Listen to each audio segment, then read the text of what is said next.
How to use awk separator of single quote. I'd like to use awk to pull out information from SQL output like the following. Count, distinct server class, equals 2. And need to extract the number, which is 2 in this example. I'd like to do something like the following, but cannot figure out how to escape the single quote. How can I get a literal single quote as my field separator in awk?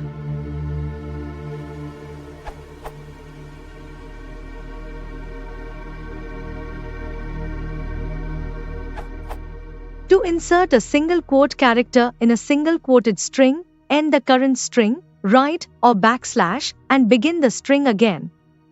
In your example, that's or. However, using the F switch to specify the field separator will result in more legible code.